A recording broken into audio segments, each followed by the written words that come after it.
ये कहानी है उस लड़के की जिसने सिर्फ 4 साल की उम्र में अपने बाप को खो दिया।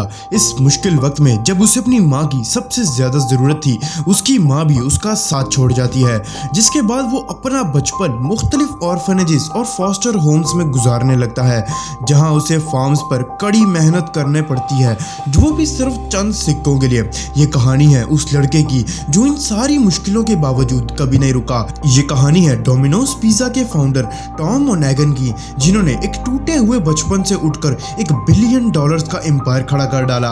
लेकिन ये सफर बिल्कुल सीधा नहीं था, वो भी एक ऐसे लड़के के लिए जिसने हमेशा से अपनी जिंदगी में दुख और गरीबी देखी हो। डोमिनोज ने अपने सफर के दौरान कई स्कैंडल्स का सामना भी किया, जिनमें तेज चलाते डिलीवरी ड्राइवर्स की वजह से होने वाले एक्सीडेंट्स, $1 मिलियन के लॉसूट्स, एक ऐसी वायरल वीडियो जो लगभग डोमिनोज को बर्बाद कर चुकी थी वगैरह शामिल थे। और एक ऐसा वक्त भी आया जब डोमिनोज ने खुद माना कि उनके पिज़्ज़ास अच्छे नहीं हैं। आज हम जानने वाले हैं डोमिनोज की इस माइंड ब्लोइंग कहानी के पीछे छुपी हुई असली स्टोरी को, जो शायद इससे पहले कभी नहीं सुनी होगी। टॉम मोनैगन का जन्म 25 मार्च 1937 को एन आर्बर मिशिगन में हुआ था। उनके फादर एक ट्रक ड्राइवर थे और उनकी मदर एक नर्सिंग स्कूल में ऐसा हेल्पर काम करती थी। घर के हालात इतने अच्छे नहीं थे, लेकिन जिंदगी अच्छी गुजर रही थी और टॉम और उनके छोटे भाई जिम के लिए ये एक खुशी बड़ी जिंदगी थी। एक दिन अचानक टॉम के फादर को पेट में दर्द होने लगा। डॉक्टर से चेकअप करवाने के बाद पता चला कि उनके पेट में अल्सर इन्फेक्शन फैल चुका है। मेडिसिन लेने के बावजूद भी वो ठीक न हुए और आखिर क्रिसमस ईव को 1941 को, जब टॉम सिर्फ 4 साल का था, उनके फादर की डेथ हो जाती है। उस लम्हे के बाद टॉम का खुशहाल बचपन एक खौफनाक ख्वाब में तब्दील हो गया।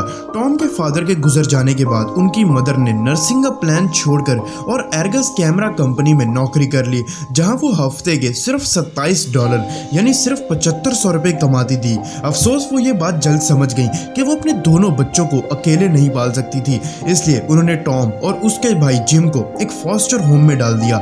उनका प्लान ये था कि वो नर्सिंग स्कूल वापस जाके अच्छी नौकरी हासिल करेंगी और फिर अपने बच्चों को वापस ले आएंगे। लेकिन असल में ऐसा करने में उन्हें 7 साल लग गए और इस दौरान टॉम और उसका भाई मुख्तलिफ फॉस्टर होम्स और ऑर्फनेजेस में रहने लगे। टॉम और उसका भाई अपने बचपन में बहुत से चैलेंजेस से सामना करते रहे, खास तौर पर जब उन्हें पहली बार एक स्ट्रिक्ट फॉस्टर फैमिली के हवाले किया गया, जो अक्सर लड़ाई झगड़ा करते थे। 2 मुश्किल साल गुजारने के बाद फॉस्टर फैमिली ने तंग आकर टॉम और जिम का Catholic boarding school ST George home for boys में भेज दिया। ये स्कूल सिर्फ एक ऑर्फनेज नहीं था, बल्कि एक स्ट्रिक्ट जगह थी जहां टॉम अक्सर मुश्किलात में पड़ा रहता था। उसका मिजाज और एंगर इश्यूज की वजह से वो अक्सर दूसरे बच्चों से लड़ाई झगड़ा करता। स्कूल का माहौल बहुत सख्त था और छोटी छोटी गलतियों पर भी सजाएं दी जाती थी। इन मुश्किलात के बावजूद भी टॉम का ख्वाब बहुत बड़े थे। उसने एक दफा अपने क्लास स्टूडेंट्स को भी कहा कि वो एक प्रीस्ट, आर्किटेक्ट और एक बहुत कमाल का बास्केटबॉल प्लेयर बनना चाहता है, जिस पर अक्सर का दूसरे उस पर हंस देते थे। लेकिन टॉम को अपने ऊपर पूरा यकीन और कॉन्फिडेंस था और अक्सर ये बात करता कि वो एक दिन अमीर और मशहूर होगा। स्कूल जो काफी स्ट्रिक्ट था, उसने ये चीज सिखा दी कि मुश्किलात कितनी भी हो, खुद पर यकीन कभी नहीं छोड़ना। और ये बात मानो जैसे उसके दिमाग में बैठ गई हो। साल 1949 तक टॉम की माँ, जो अब तक एक नर्स बन चुकी थी, उसने और उसके भाई जिम को वापस अपने साथ रहने ले आई। लेकिन उनके फाइनेंशियल प्रॉब्लम्स उनका पीछा करते करते फिर से आ गए। टॉम को मदद करने के लिए मुख्तलिफ और जॉब्स करनी पड़ी, जिसमें अखबार बेचना शामिल है। वो अक्सर नए और क्रिएटिव तरीके सोचता था ताकि काम जल्दी कर सके और ज्यादा पैसे कमा सके। उसने कई जॉब्स करते हुए हाई स्कूल की ग्रेजुएशन कंप्लीट कर ली। यही वो पॉइंट था जब 1959 टॉम के भाई जिम उनके पास एक आइडिया लेकर आए और यही आइडिया उनकी जिंदगी बदलने वाला था। जिम पोस्ट ऑफिस में एज अ मेल मैन काम करते थे, लेकिन अपने खर्चे पूरे करने के लिए डोमिनिक डिवाटी नामी शख्स के रेस्टोरेंट में पार्ट टाइम भी काम किया करते थे।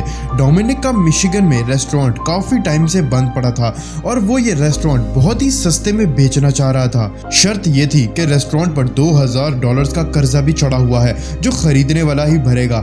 जिम जब ये खबर लेकर टॉम के पास आया आया तो उन दोनों ने सोचा कि क्यों ना इस रेस्टोरेंट को खरीद कर एक साथ काम किया जाए। उन्होंने पोस्ट ऑफिस से $900 का कर्जा लिया और डोमिनिक से रेस्टोरेंट खरीद लिया, लेकिन उन्होंने उसका नाम चेंज ना किया।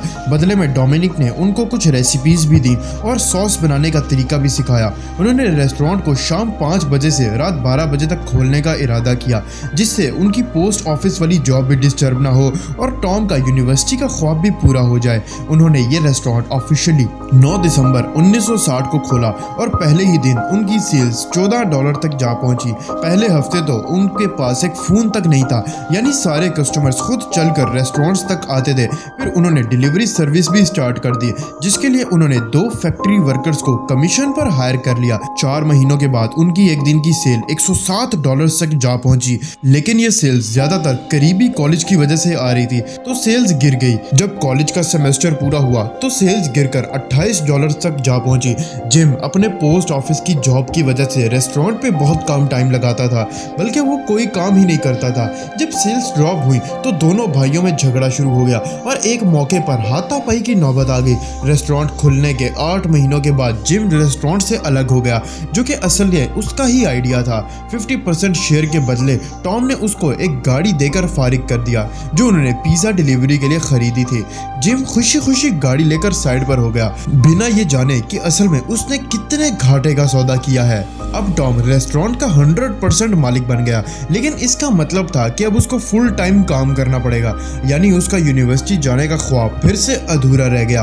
अब वो कई दिन तक रेस्टोरेंट में ही रहता और रात को खाने में जले हुए पिज्जाज खाकर गुजारा करता। आहिस्ता आहिस्ता रेस्टोरेंट की सेल्स दोबारा से बढ़ने लगी।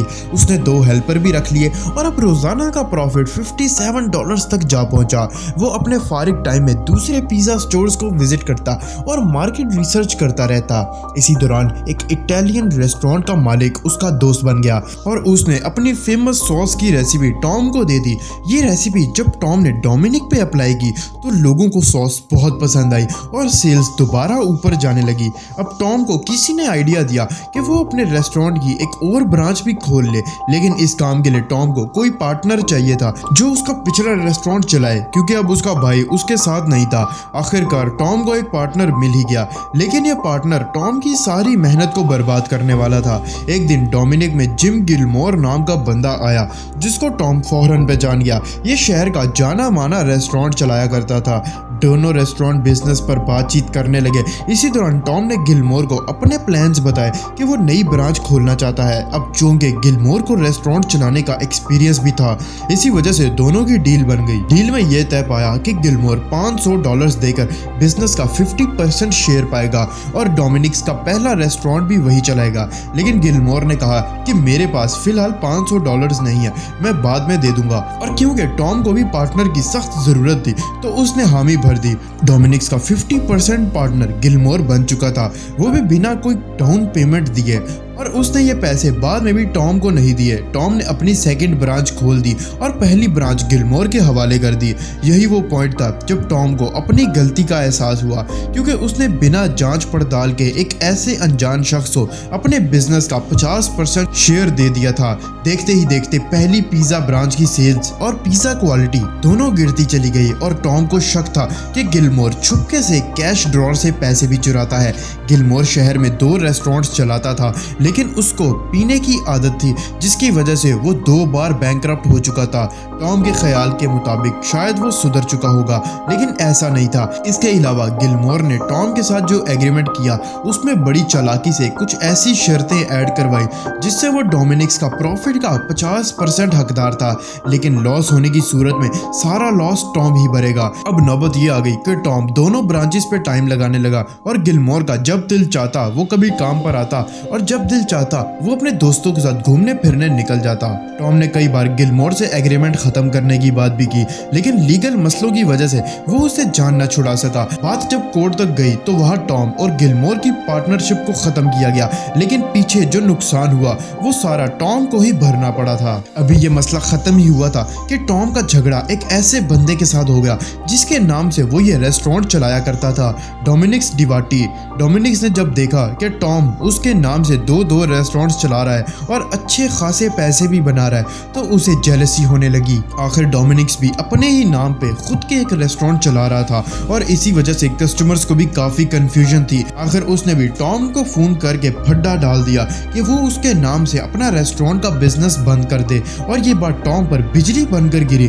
अचानक से नाम बदलने का मतलब था एक टॉम की सारी मेहनत पर पानी फिर जाएगा। टॉम को किसी ने मशवरा दिया कि कोई ऐसा नाम चूज करे जो डोमिनिक से मिलता जुलता हो, क्योंकि उस वक्त लोग फोन बुक पे नंबर ढूंढते थे और जब मिलता जुलता नाम होगा तो डोमिनिक्स के पेज पर ही टॉम के रेस्टोरेंट का नाम भी मिल जाएगा। कई दिनों तक टॉम की टीम इस नाम की तलाश में लग गए, लेकिन उन्हें कोई भी एक ऐसा नाम जहन में ना आया। आखिरकार एक पिज्जा डिलीवरी बॉय ने उनको एक नाम सजेस्ट किया जो था डोमिनोज।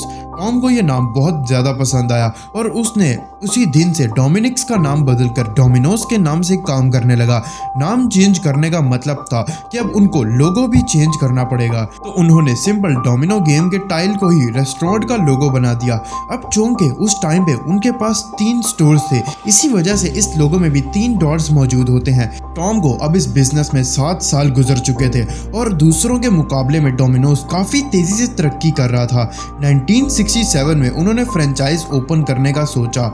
नए स्टोर्स खोलने गए जिनकी लोकेशंस मिलिट्री बेसिस और कॉलेजेस के करीब रखी गई, जहां नॉर्मली पिज्जा की डिमांड ज्यादा थी। अगले 2 सालों में डोमिनोज की 32 न्यू फ्रेंचाइजीज खुल गई। स्टार्टिंग में क्वालिटी इश्यूज आए, लेकिन बाद में उनको ठीक कर लिया गया। 1984 में डोमिनोज ने मार्केट करना शुरू किया कि अगर 30 मिनट तक पिज्जा की डिलीवरी ना हुई तो पिज्जा के पैसे नहीं लिए जाएंगे। इस चाल ने डोमिनोज की सेल को रॉकेट की तरह बढ़ाने पर मजबूर कर दिया। कस्टमर्स के लिए ये डील हर लिहाज से फायदेमंद थी, या तो उनको पिज्जा जल्दी मिलेगा या फ्री मिलेगा। इस ट्रिक ने डोमिनोज को बढ़ने में और ज्यादा मदद की। 1980s में जहां अमेरिका में डोमिनोज की 200 ब्रांचेस थी, वहीं ग्लोबली अब 5000 तक जा पहुंची थी। ये उस वक्त दुनिया की सबसे ज्यादा तेजी से बढ़ने वाली रेस्टोरेंट चेन बन गई। जैसे हर बिजनेस में प्रॉफिट और लॉस होता है, इसी तरह टॉम ने भी अपने इस बिजनेस में कई लॉस और प्रॉफिट्स करके अपने इस ब्रांड को नंबर 1 बनाया। अगर आपको मेरी ये वीडियो पसंद आई हो तो वीडियो को लाइक जरूर से करना। अगली वीडियो मैं किस टॉपिक पर बनाऊं मुझे कमेंट्स में जरूर से बताना। मिलते हैं अगली वीडियो में।